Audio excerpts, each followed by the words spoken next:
Breaking చూస్తున్నాం. పంచాయతీరాజ్ చట్ట సవరణకు Telangana cabinet green signal ఇచ్చింది. సచివాలయంలో సీఎం రేవంత్ రెడ్డి అధ్యక్షతన జరిగిన కేబినెట్ సమావేశంలో కీలక నిర్ణయాలు తీసుకున్నారు. బీసీలకు 42% రిజర్వేషన్లకు ఆమోదం తెలిపింది. దీనిపై త్వరలో ఆర్డినెన్స్ ఇచ్చే ఆలోచనలో సర్కార్ ఉంది. అందుకే అసెంబ్లీ ప్రోరోగ్ చేసినట్లు సమాచారం. త్వరలోనే ప్రత్యేక అసెంబ్లీ సమావేశాలు నిర్వహించాలని నిర్ణయం తీసుకున్నారు. గతంలో 10 ఏళ్ల పాటు రిజర్వేషన్లు అమలయ్యేలా చేసిన చట్టానికి సవరణ చేయాలని కేబినెట్ నిర్ణయం తీసుకుంది.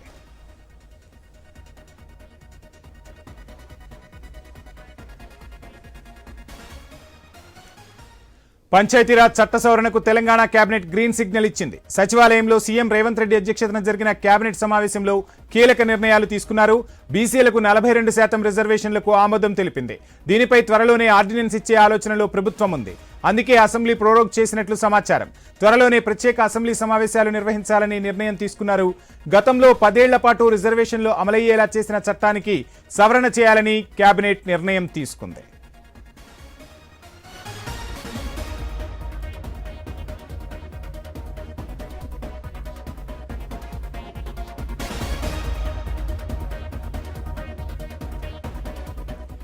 పంచాయతీరాజ్ చట్ట సవరణకు తెలంగాణ కేబినెట్ గ్రీన్ సిగ్నల్ ఇచ్చింది. సచివాలయంలో సీఎం రేవంత్ రెడ్డి అధ్యక్షతన జరిగిన కేబినెట్ సమావేశంలో ఈ కీలక నిర్ణయాలు తీసుకున్నారు. ఇక బీసీలకు 42% రిజర్వేషన్లకు ఆమోదం తెలిపింది కేబినెట్. దీనిపై త్వరలోనే ఆర్డినెన్స్ ఇచ్చే ఆలోచనలో ప్రభుత్వం ఉంది. అందుకే అసెంబ్లీని ప్రోరోగ్ చేసినట్లు సమాచారం. త్వరలోనే ప్రత్యేక అసెంబ్లీ సమావేశాలు నిర్వహించాలని కేబినెట్ నిర్ణయం తీసుకుంది. గతంలో 10 ఏళ్ల పాటు రిజర్వేషన్లు అమలయ్యేలా చేసిన చట్ట సవరణ చేయాలని కేబినెట్ నిర్ణయం తీసుకున్నట్లుగా సమాచారం. ఇక కొత్తగా ఆర్డినెన్స్ అయితే తీసుకొచ్చే అవకాశాలు అయితే స్పష్టంగా కనిపిస్తున్నాయి. గతంలో 10 ఏళ్ల పాటు రిజర్వేషన్లు అమలయ్యేలా చేసిన చట్టానికి సవరణ చేయాలని కూడా కేబినెట్ నిర్ణయం తీసుకుంది. ఇక తెలంగాణ కేబినెట్ కీలక నిర్ణయాలకు సంబంధించి ఫుల్ డీటెయిల్స్ మా ప్రతినిధి ఏవై స్వామి అందిస్తారు. స్వామి,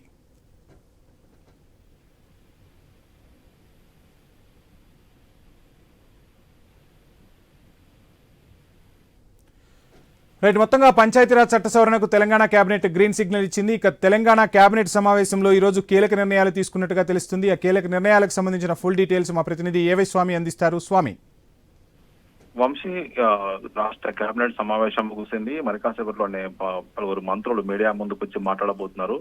దీనికి సంబంధించి ఒకవైపు ఈ రోజు జరిగినటువంటి కేబినెట్ సమావేశంలో పలు కీలక అంశాలపై చర్చించినట్లు తెలుస్తుంది. ఇందులో ప్రధానంగా బీసీలకు 42% రిజర్వేషన్లు ఇచ్చే అంశం సంబంధించి ఒకవైపు రాజకీయంగా కాంగ్రెస్ పార్టీ పైన ఒత్తిడి పెరుగుతున్న నేపథ్యంలో కేబినెట్ లో దీన్నే చర్చించి నిర్ణయం తీసుకున్నట్టుగా తెలుస్తుంది. రాష్ట్ర ప్రభుత్వం ఇప్పటికే అసెంబ్లీలో బీసీ రిజర్వేషన్లకు సంబంధించినటువంటి విషయంలో చట్టాలను చేసి ఒకవైపు వాటి ఆమోదం కోసం రాజ్భవన్ పంపింది. రాజ్భవన్ నుంచి వాటిని రాజ్యాంగ భద్రతను పరిశీలించాలని చెప్పేసి ఒకవైపు రాష్ట్రపతికి గవర్నర్ నివేదించారు. వీటికి సంబంధించి ఇంకా అనుమతి రావాల్సి ఉంది. ఈ లోపే రాష్ట్రంలో కనుక లోకల్ బాడీ ఎలక్షన్ నిర్వహిస్తే కనుక వాటి చట్టాలు అనుమతి లేకపోతే ఇబ్బంది అవుతుందని చెప్పి భావిస్తున్నటువంటి కాంగ్రెస్ ప్రభుత్వం దీనికి సంబంధించి ఒక ఆర్డినెన్స్ తీసుకురావాలనే యోచనలో ఉన్నట్టుగా కూడా ఒక ప్రచారం జరుగుతుంది. ఇప్పటికే ఈ రోజు మధ్యాహ్నమే అసెంబ్లీని ప్రోరోగ్ చేసి దీనికి సంబంధించినటువంటి విషయంలో ఆర్డినెన్స్ తేవాలని చెప్పేసి కూడా ఆలోచిస్తున్నారు. ఒకవైపు అసెంబ్లీ కనుక ఒకవైపు ఫోర్స్ లో ఉంటే ఆర్డినెన్స్ తేవడం కుదరదు కాబట్టి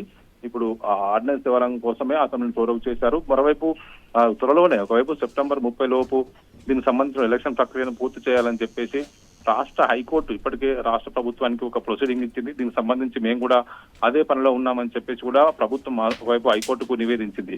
కేంద్ర ప్రభుత్వం నుంచి రావాల్సినటువంటి నిధులన్నీ కూడా ఆగిపోతున్నాయి. ఒకవైపు స్థానిక సంస్థల ఎలక్షన్స్ పూర్తయి అవి పనిచేస్తుంటూనే కేంద్ర ప్రభుత్వం నిధులు ఎప్పటికప్పుడు ఇస్తుంటుంది కాబట్టి వాటి విషయంలో రాష్ట్ర ప్రభుత్వం ఆలోచన పడింది. ఒకవైపు ఎంపీటీసీ, జెడ్పీటీసీ ఎలక్షన్స్ తొలి విడతలో పూర్తి చేసుకొని ఆ తర్వాత అసెంబ్లీ ఎలక్షన్స్ పెట్టాలని చెప్పేసి కూడా ప్రభుత్వం ఆలోచిస్తున్నట్టుగా తెలుస్తుంది. మొదట దీనికి సంబంధించిన విషయంలో రిజర్వేషన్ ఖరారు చేయడం, ఈ 42% రిజర్వేషన్ సంబంధించిన విషయంలో బీసీలకు సంబంధించినటువంటి ఎలక్షన్ లో ఇచ్చినటువంటి హామీ, కామారెడ్డి డిక్లరేషన్ లో కాంగ్రెస్ పార్టీ ఇచ్చినటువంటి ఈ మెయిన్ హామీని అమలు చేయడం కోసం ఇప్పుడు ప్రభుత్వం ఆలోచిస్తుంది. ఇప్పటికే బీసీ కులగణనకు సంబంధించిన విషయంలో షమీమ్ అఖ్తర్ కమిటీని ఏర్పాటు చేసి ఆ కమిషన్ ద్వారా బీసీ కులగణన పూర్తి చేసింది. దానికి సంబంధించిన విషయంలో లెక్కలు కూడా బయటకు తీసింది. వివిధ సామాజిక వర్గాలు ఎంత మేరకు ఉన్నారు, బీసీలు 56% ఉన్నప్పటికీ కూడా 42% రిజర్వేషన్ ఇవ్వడం కోసం ప్రభుత్వం ఇప్పుడు ఒక ఆర్డినెన్స్ కోసం ఆలోచిస్తున్నట్టుగా తెలుస్తుంది. Vamsi, thank you Swamy.